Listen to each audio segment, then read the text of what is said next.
I'm Brian. I am the owner of this Fidelis Films page channel, rather, and also I have a few Facebook pages, Bible studies and films. On, of course, that page I do Bible studies, and now that Facebook has changed their rule to where they're going to delete content, video content within 30 days. I had already wanted to do a live Bible study on my page as well, but since now Facebook is doing that where they're getting rid of the videos that are more than 30 days old, it kind of just makes sense that I just sort of basically just start doing more here. So I'm going to figure out how that's going to work. I still like to do videos there as well, but maybe I'll just go kind of back and forth. So, anyways, we're going to be studying, continuing on with Second Samuel, and we're on chapters 16 to 19. So, I'm going to pray. Dear Lord, uh, please bring wisdom, knowledge, and understanding to the reading of your word today, and help it to plant some seeds in anyone's lives who watches it, and help us to better do your will. In Jesus' name, Amen. Okay, so all right, so just bear with me here. First time on YouTube Live. Okay, so we're we're talking about David. We've been talking about David, and he finally became king. Now he's getting himself in trouble with Bathsheba, and now his son Absalom has rebelled against him, and now David's on the run. So chapter 16, David and Ziba. David was just past the top of the hill when Ziba. Oh, by the way, I wear these glasses because it bothers my eyes to look into screens nowadays. I have really light sensitive eyes. Okay, so he was leading. Wait, David was just up past the top of the hill when Ziba, the servant of Mephibosheth, and there's a footnote down here, chapter 16, also known as Meribbaal. Anyways, caught up with him. He was leading two donkeys loaded with 200 loaves of bread, 100 clusters of raisins, 100 bunches of summer fruit, and a skin of wine. What are these for? The king asked Ziba. And Ziba replied, the donkeys are for your people to ride on, and the bread and summer fruit are for the young men to eat. The wine is to be taken with you into the wilderness for those who become faint. And where is Mephibosheth? The king asked him. He stayed in Jerusalem, Ziba replied. He said, today I will get back the kingdom of my grandfather Saul. In that case, the king told Ziba, I give you everything Mephibosheth owns. Thank you, sir, Ziba replied. I will always do whatever you want me to do. Shimei curses David.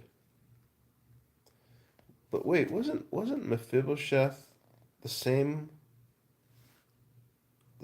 guy that wasn't he the lame guy that David took in, the son of Jonathan?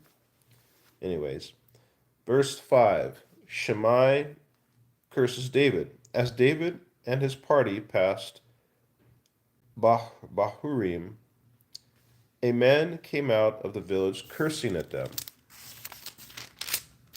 It was Shimei, son of Gera, a member of Saul's family.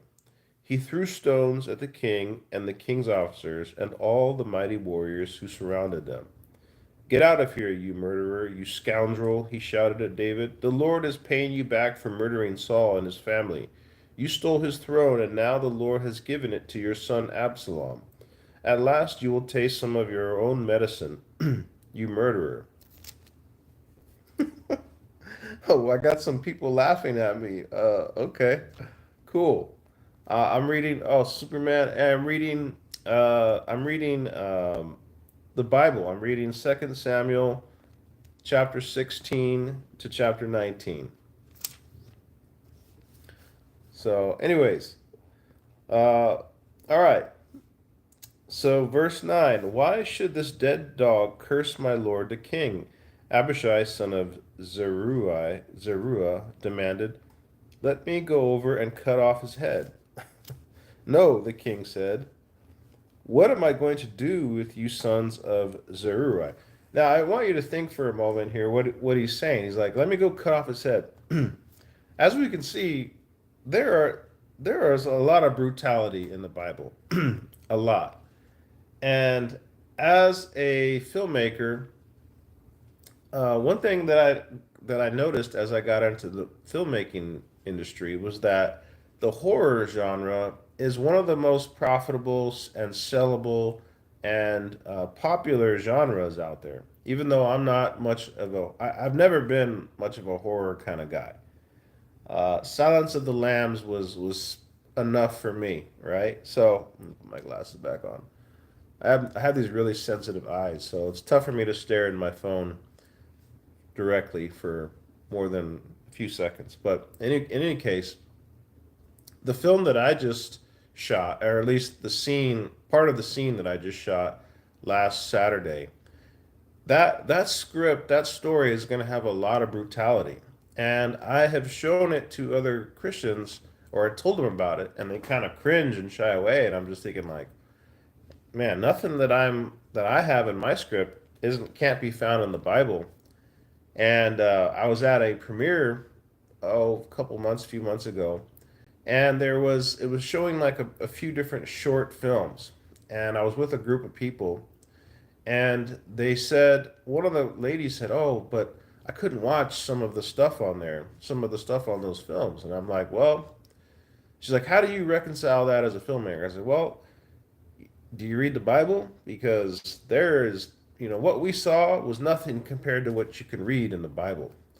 And since my goal as a filmmaker is to put Bible stories on film, that's gonna all be all part of it. I'm not gonna sugarcoat, these portions in the Bible where brutality is happening. I'm not gonna sugarcoat over that.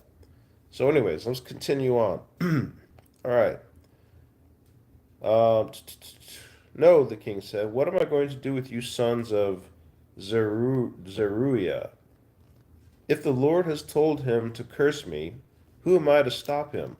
Then David said to Abishai and the other officers, my own son is trying to kill me. Shouldn't this relative of Saul have even more reason to do so? Leave him alone and let him curse, for the Lord has told him to do it.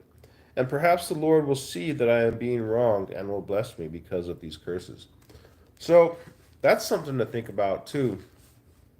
Is when people in our lives are harassing us, whether it's verbally or otherwise, the temptation is very strong to want to get back at them, get revenge. But the Bible says that vengeance is mine, in other words, God's, and that He will avenge us in due time, right? So, um, and David is acknowledging here, he's being very mature. He's acknowledging that, hey, look, this guy has every right to uh, badmouth me or whatever, or insult me,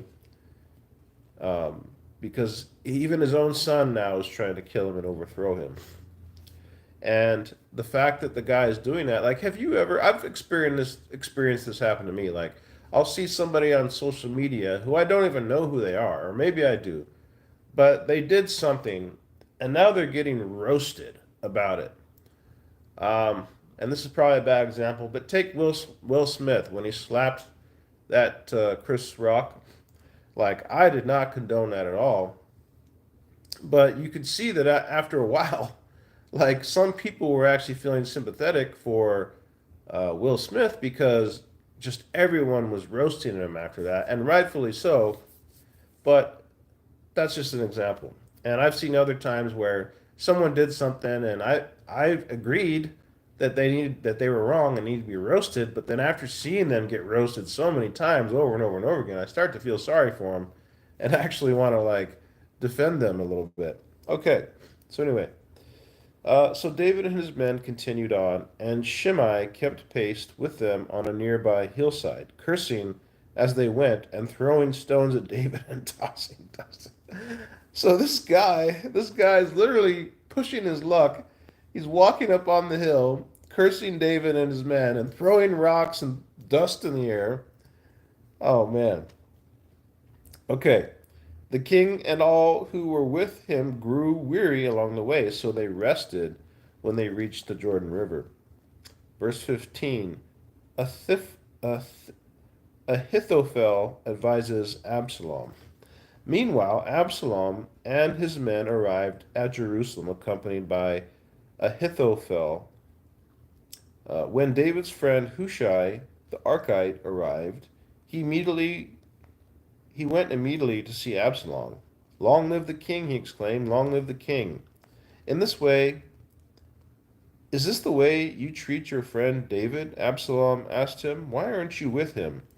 "I'm here because I work for the man who is chosen by the Lord and by Israel," Hushai replied. And anyway, why shouldn't I serve you?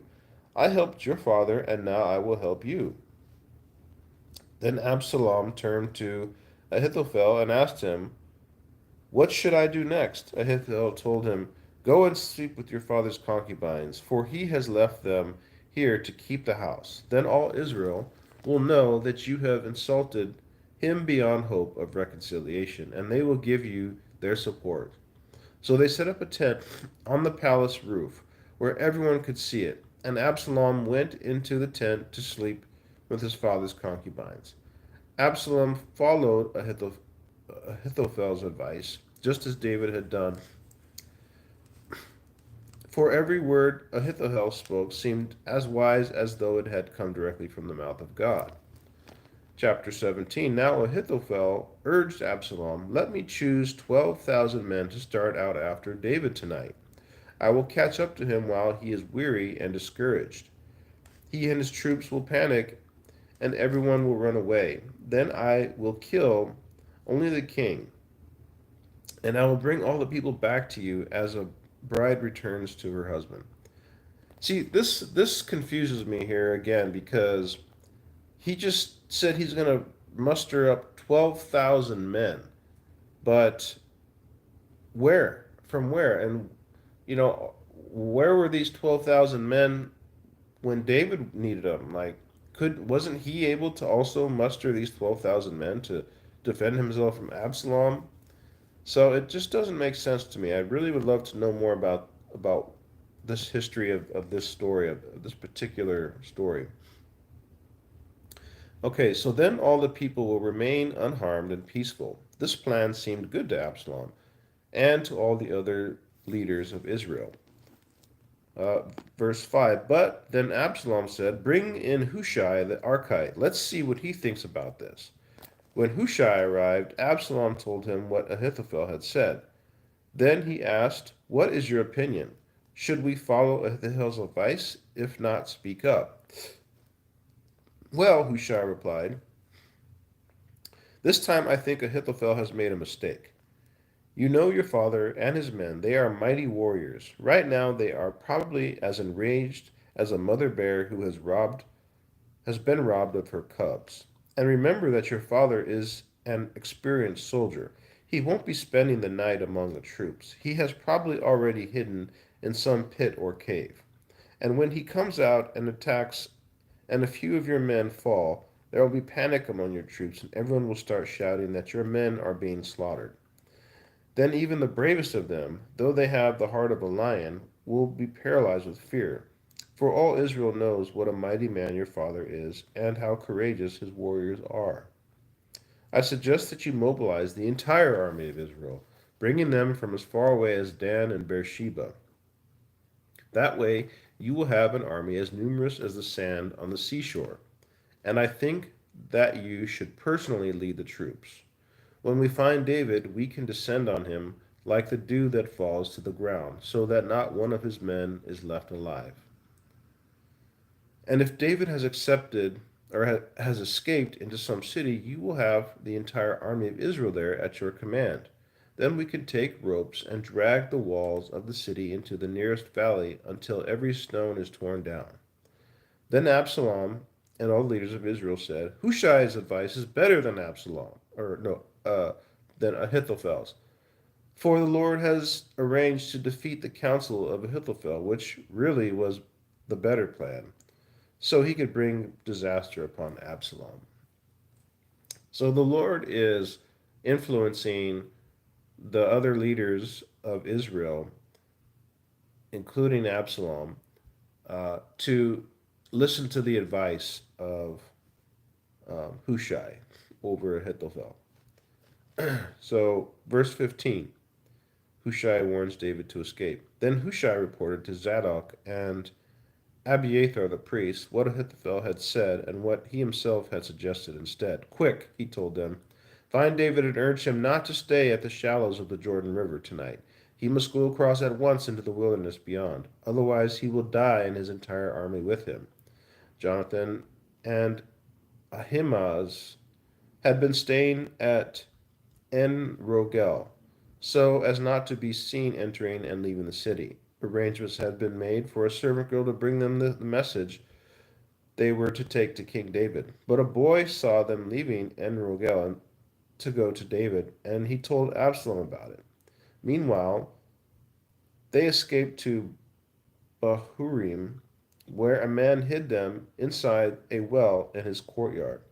The man's wife put a cloth over the top of the well with grain on it to dry in the sun, so no one suspected they were there.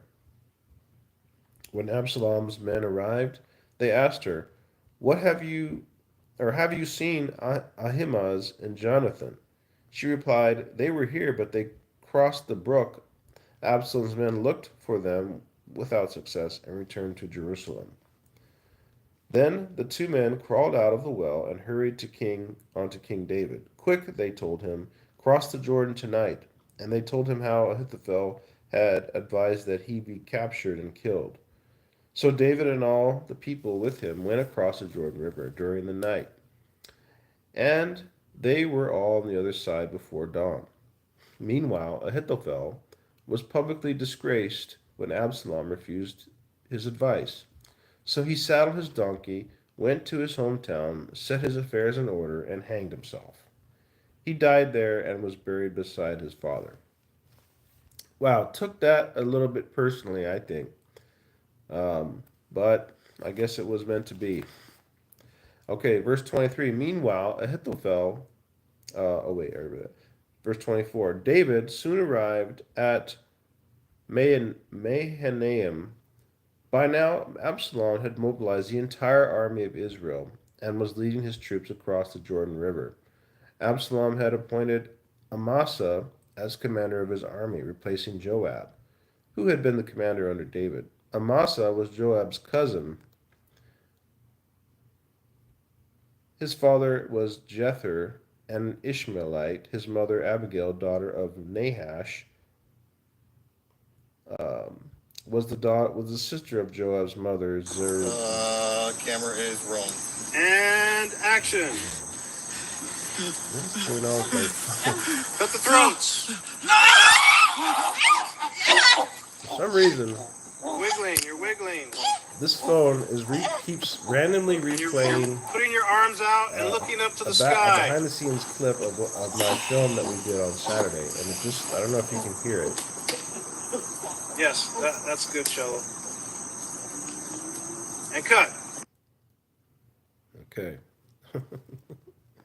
I don't know what's going on. All right. Okay. Zeruiah. Absalom and the Israelite army set up camp in the land of Gilead. Verse 27. When David arrived at Mahanaim, he was warmly greeted by Shobi, son of Nahash of Rabbah, an Ammonite, and by Machir, son of Amiel of Lo-debar, and by Barzillai of Gilead from Rogelim. They brought sleeping mats, cooking pots, serving bowls, wheat and barley, flour, roasted grain, beans, lentils, honey, butter, sheep, and cheese for David and those who were with him. For they said, "You must all be very tired and hungry and thirsty after your long march through the wilderness." Chapter 18, Absalom's defeat and death. David now appointed generals and captains to lead his troops. 1/3 were placed under Joab, 1/3 under Joab's brother Abishai, son of Zeruiah, and 1/3 under Ittai, the Gittite. The king told his troops, "I am going out with you." But the men objected strongly. "You must not go," they urged. "If we have to turn and run, and even if half of us die, it will make no difference to Absalom's troops. They will be looking for you. You are worth 10,000 of us, and it is better that you stay here in the city and send us help if we need it." "If you think that's the best plan, I'll do it," the king finally agreed.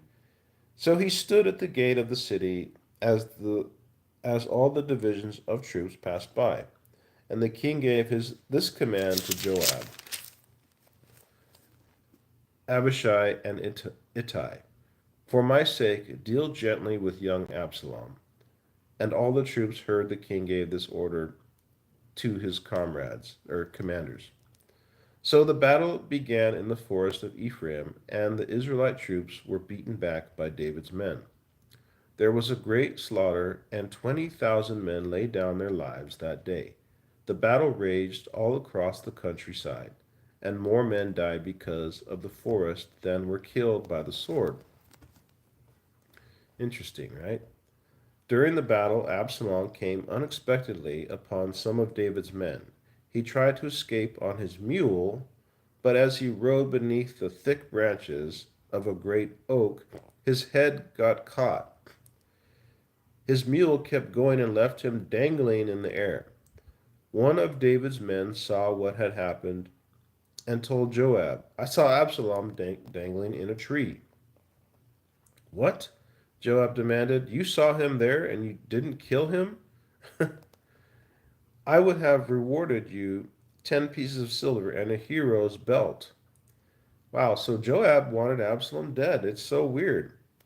Because Joab was one of the ones that wanted Absalom to be brought back, and then David, and then of course Absalom does what he does, and then now they're on the run from Absalom, and then David says, as before they go to battle, "Hey, don't kill him if you see him."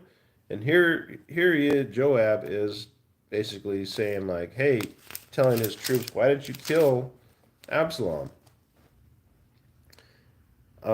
In verse 12, "I wouldn't do it for 1,000 pieces of silver," the man replied. "We all heard the king say to you and Abishai and Ittai, 'For my sake, please don't harm young Absalom.'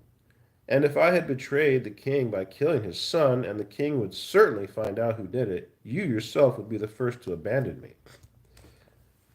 Okay, so even these troops kind of know that Joab is self-serving and not to be fully trusted. 14. "Enough of this nonsense," Joab said. Then he took 3 daggers and plunged them into Absalom's heart as he dangled from the oak, still alive. 10 of Joab's young armor-bearers then surrounded Absalom and killed him. Then Joab blew the trumpet, and his men returned from chasing the army of Israel. They threw Absalom's body into a deep pit in the forest and piled a great heap of stones over it. And the army of Israel fled to their homes. During his lifetime, Absalom had built a monument to himself in the king's valley, for he said, "I have no son to carry on my name." He named the monument after himself and is known as Absalom's monument to this day. Verse 19, David mourns Absalom's death. Then Zadok's son Amihaz said, Let me run to the king with the good news that the Lord has saved him from his enemy Absalom. No, Joab told him, it wouldn't be good news to the king that his son is dead. You can be my messenger some other time, but not today. Then Joab said to a man from Cush, go tell the king what you have seen. The man bowed and ran off. But Amihaz continued to plead with Joab, whatever happens, please let me go too. Why should you go, my son? Joab replied. There will be no reward for you. Yes, but let me go anyway, he begged. Joab finally said, all right, go ahead. Then Amihaz took a shortcut across the plain of the Jordan and got to Mahanaim ahead of the man from Cush. While David was sitting at the city gate, the watchman climbed to the roof of the gateway by the wall. As he looked, he saw a lone man running toward them. He shouted the news down to David, and the king replied, if he is alone, he has news. As the messenger came closer, the watchman saw another man running toward them. He shouted down, here comes another one. The king replied, he also will have news. The first man runs like Amihaz, son of Zadok, the watchman said. He is a good man and comes with good news, the king replied. Then Amihaz cried out to the Lord, all is well. He bowed low with his face to the ground and said, blessed be the Lord your God, who has handed over the rebels who dared to stand against you. What about young Absalom? The king demanded. Is he all right? Amihaz replied, when Joab told me to come, there was a lot of commotion, but I didn't know what was happening. Wait here, the king told him. So Amihaz stepped aside. Then the man from Cush arrived and said, I have good news for you, my lord the king. Today the Lord has rescued you from all those who rebelled against you. What about young Absalom? The king demanded. Is he all right? And the Cushite replied, may all of your enemies, both now and in the future, be as that young man is. The king was overcome with emotion. He went up to his room over the gateway and burst into tears. And as he went, he cried, O my son Absalom, my son Absalom, if only I could have died instead of you. O Absalom, my son, my son. Well, that's the power of love, right? The power of a father's love for their son. I mean, Absalom did everything he possibly could to make his father hate him, and David still loved him. And this is something to think about for those who believe that they've committed so much sin in their life. Like if you think that you have committed so much sin in your life that you're beyond forgiveness from God, think again, because God is even more um, forgiving and compassionate than David is for his son. God views all of us, the creation, as his, sons and daughters essentially.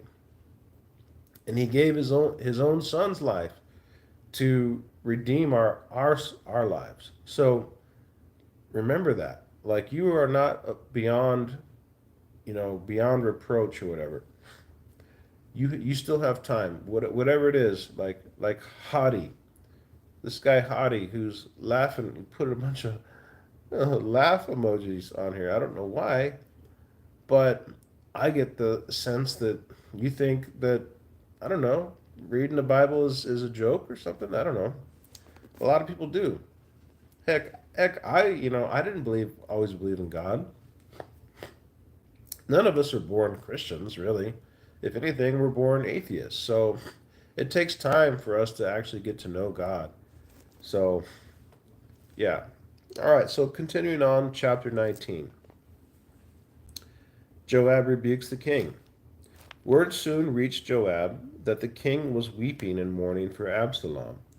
As the troops heard of the king's deep grief for his son, the joy of that day's victory was turned into deep sadness. They crept back into the city as though they were ashamed and had been beaten in battle. The king covered his face with his hands and kept on weeping. Oh, my son Absalom! Oh, Absalom, my son, my son! Then Joab went to the king's room and said to him, We saved your life today and the lives of your sons, your daughters, and your wives and concubines. Yet you act like this, making us feel ashamed, as though we had done something wrong. You seem to love those who hate you and hate those who love you. You have made it clear today that we mean nothing to you. If Absalom had lived and all of us had died, would you be pleased? Or you would be pleased, rather. Now go out there and congratulate the troops, for I swear by the Lord that if you don't, not a single one of them will remain here tonight. Then you will be worse off than you have ever been. So the king went out and sat at the city gate, and the news spread throughout the city that he was there. Everyone went to him. Meanwhile, the Israelites who supported Absalom had fled to their homes. And throughout the tribes of Israel there was much discussion and argument going on. The people were saying, "The king saved us from our enemies, the Philistines, but Absalom chased him out of the country. Now Absalom, whom we appointed to rule over us, is dead. Let's ask David to come back and be our king again." See how fickle people are. Then King David sent Zadok and Abiathar the priests to say to the leaders of Judah, "Why are you the last ones to reinstate the king? For I have heard that all Israel is ready, and only you are holding out."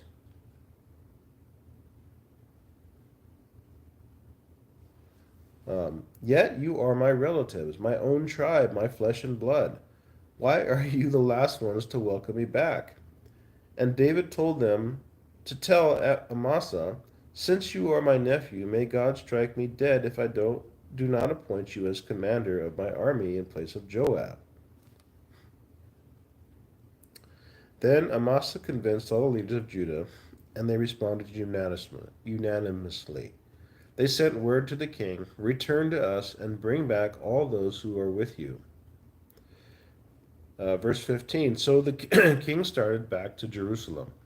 And when he arrived at the Jordan River, the people of Judah came to Gilgal to meet him and escort him across the river. Then Shimei, son of Gera, the man from Bahurim in Benjamin, hurried across with the men of Judah to welcome King David. 1,000 men from the tribe of Benjamin were with him, including Ziba, the servant of Saul, and Ziba's 15 sons and 20 servants. They rushed down to the Jordan to arrive ahead of the king. They all crossed the ford and worked hard, ferrying the king's household across the river, helping them in every way they could. David's mercy to Shimei. As the king was about to cross the river, Shimei fell down before him. "My lord the king, please forgive me," he pleaded. "Forget the terrible thing I did when you left Jerusalem. I know how much I sinned. That is why I have come here today, the very first person in all Israel to greet you." Then Abishai, son of Zeruiah, said, "Shimei should die, for he cursed the Lord's anointed king." "What am I going to do with you, sons of Zeruiah?" David exclaimed. "What am I going to do with you, sons of Zeruiah? This is not a day for execution, but for celebration. I am once again the king of Israel." Then turning to Shimei, David vowed, "Your life will be spared." David's kindness to Mephibosheth. Now Mephibosheth, Saul's grandson, arrived from Jerusalem to meet the king. He had not washed his feet or clothes, nor trimmed his beard since the day the king left Jerusalem.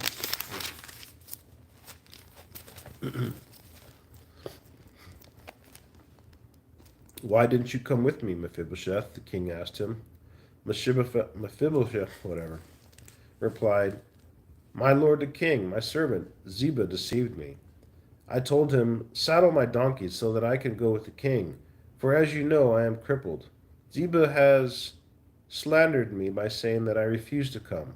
But I know that you are like an angel of God, so do with what you think is best. All my relatives and I could expect only death from you, my lord, but instead you have honored me among those who eat at your table. So how can I complain?" "All right," David replied. "My decision is that you and Ziba will divide your land equally between you." Give him all of it, Mephibosheth said. I am content just to have you back again, my lord. David's kindness to Barzillai. Barzillai of Gilead now arrived from Rogelim to conduct the king across the Jordan River. He was very old, about 80, and very wealthy. He was the one who had provided food for the king during his stay at Mahanaim. Come across with me and live in Jerusalem, the king said to Barzillai. I will take care of you there.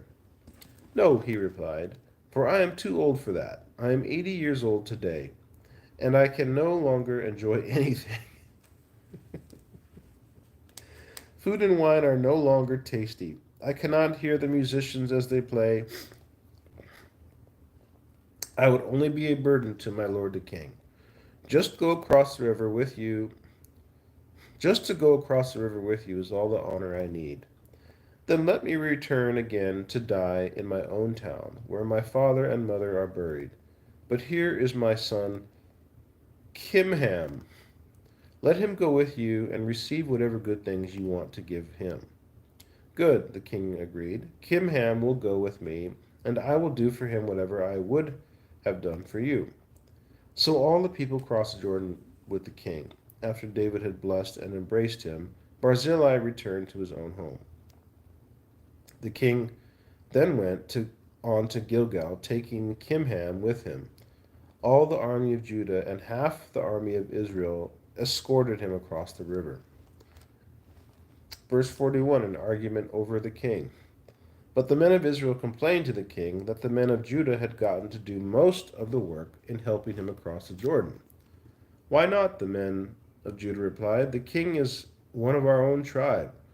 Why should this make you angry? We have charged him nothing, and he hasn't fed us or even given us gifts.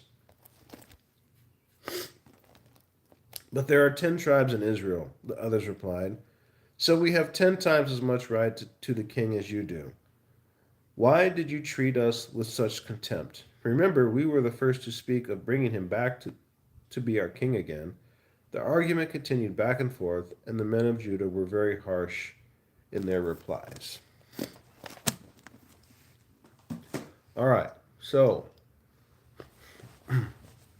David has been restored, and now all the tribes are basically back on his side, and they're trying to bring him back, and being petty as usual, petty and fickle. Now they're arguing over who gets to help him the most.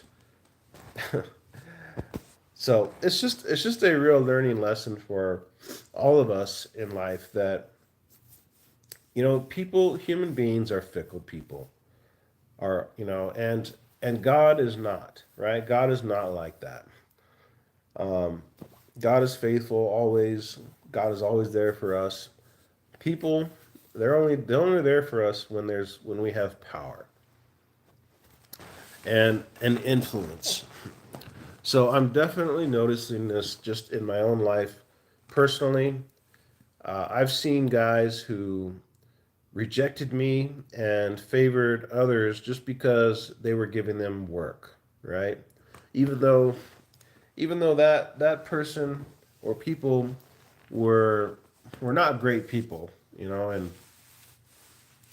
and just really didn't even care about these people who are, working for them. Whereas then me, on the other hand, I just care about people in general. But because I am not providing, putting money in the pockets of these people, they basically abandoned me and follow after this guy. So it was that was a hard lesson to learn, but it's the reality of life. So I just want to pray for anyone who's watching that you will be blessed beyond blessings, right? The ultimate blessing is knowledge of God, the salvation of God through Jesus. And I pray that this guy, Hadi, who is putting the laughing emojis. Yeah, laughing emojis. I don't know why that is, but I pray you do have God in your life, because if not, you have nothing. You could be blessed with all the wealth of Elon Musk and, you name X billionaire. But if you don't have Jesus, you don't have the salvation of Jesus and love of Jesus and God in your life, what do you really have? Because you could die. We can all die at any moment. Like, I could step out after doing this live video and be on my bike heading to the gym, get hit by a car. In fact, last night we were out doing a ride group. I was following another guy. He wasn't paying very good attention. He drives right out into traffic because he somehow thought it was safe. Well, I'm behind him, so even a few seconds difference can make all the difference in the world. And when I pulled out, I was looking at a car coming straight at me, and somehow I wasn't scared, but the guy who was driving got upset because he nearly killed me. And so that's how easy it can happen. And if you don't have Jesus in your life, if you haven't been saved, then everything that you have, whether it be wealth, family, just stuff, like you've got a bunch of stuff you've been collecting that's valuable, it all means nothing when you die. You you want to be storing up treasures in heaven, right? You want to be fulfilling God's mission in your life. And that's what I'm ultimately trying to do with my filmmaking. So I appreciate those of you who are here and supporting me on this channel.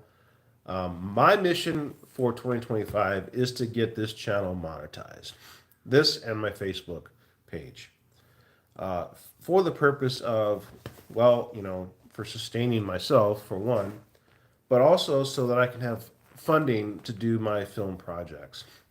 And eventually, like I said in the beginning, I want to produce Bible story films. So that's really the goal that I have for my filmmaking. It's my ministry, right? It's what God has set me out to do and fulfill.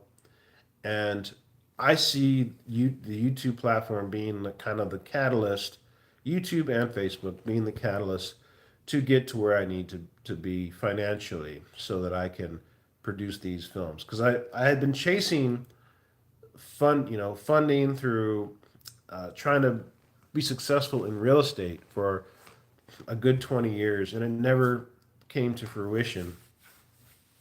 And so once COVID came around, I realized, oh man, what if I had caught COVID and had a bad reaction and died? I haven't fulfilled God's purpose for my life. So that's when I got out of the real estate industry and jumped into the film industry.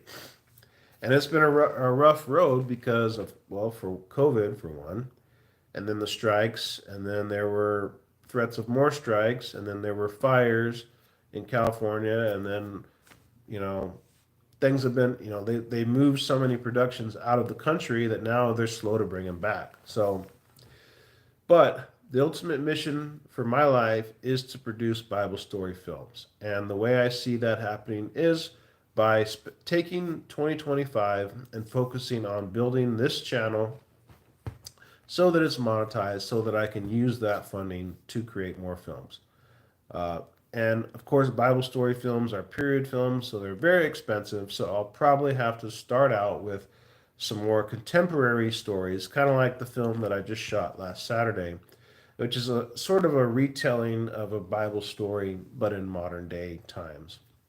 And I hope it'll be entertaining for anyone watching, and hope it, for anyone who might be struggling with their faith, that it'll help plant some seeds for that. And anyone who maybe doesn't have faith, we'll plant seeds for them as well.